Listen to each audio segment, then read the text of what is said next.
বন্ধুরা দেখতে পাচ্ছ আমরা এখানে আটা মাখিয়ে নিয়েছি, এই যে ডো বানিয়ে নিয়েছি।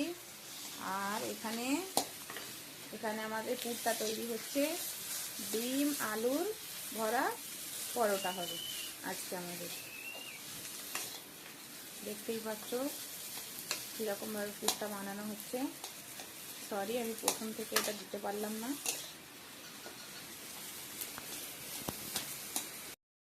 এই দেখতে পাচ্ছ আটার ডোটা বেশি করিনি, তার কারণ হচ্ছে আমার ছেলে মেয়েই খাবে শুধু, আর ওদের টিফিন বানিয়ে দিচ্ছে এটা সন্ধেবেলা। দেখতেই পাচ্ছ একটু ম্যাগি মশলা দিয়ে দিচ্ছি, কারণ ম্যাগি মশলা দিলে পুরটা খেতে খুব সুন্দর হবে এবং স্বাদও বাড়বে। দেখতে পাচ্ছ গ্যাসটা এই সময় ফ্লেমটা কমিয়ে নেবে, তার কারণ পুড়ে যাওয়ার সম্ভাবনা থাকে।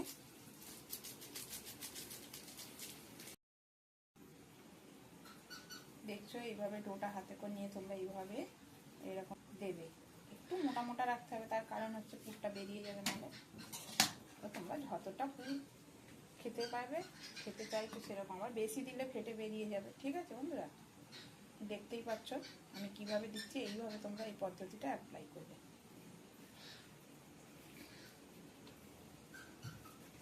এই যে চারিদিক থেকে এই যে এরকম ভাবে নিয়ে এই মুখটাকে এইভাবে এরকম করে দেবে। এই দেখো আমার একটা রেডি।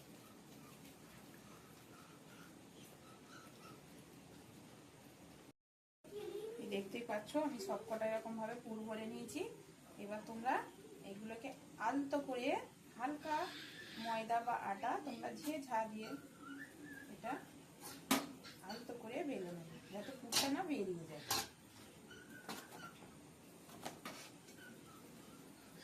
এই দেখো এইভাবে আলতো করে বেলে নেবে তোমরা।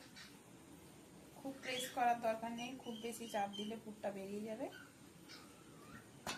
এই দেখো যে যেরকম শেপে খেতে চাও সেরকম বানিয়ে নেবে। আমি একটু মোটা মোটা রাখবো, তার কারণ খেতে ভালো লাগবে, পুরটা অনেক দিয়েছি তো। যত বেশি পুরটা মুখে পড়বে তত বেশি ভালো লাগবে।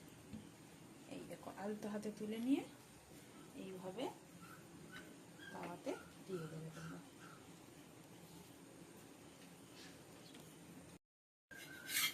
এরকম শুকনো তাওয়াতে আগে সেঁকে নেবে তোমরা, তারপরে তেল দেবে।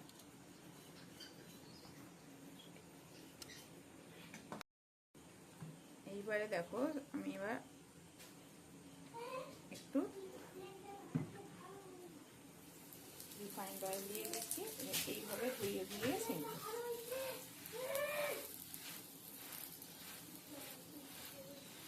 একবার হলেও আপনারা বাড়িতে বানিয়ে খাবেন। এইভাবে আবার দেখুন বন্ধুরা, গানটা দিয়ে দেবো, ঠিক আছে? হ্যাঁ, দারুণ লাগছে এটা।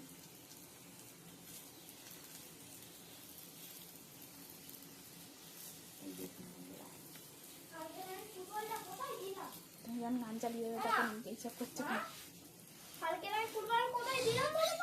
ঘরে ঘরে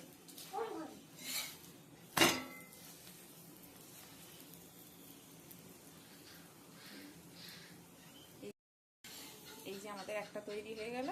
এই যে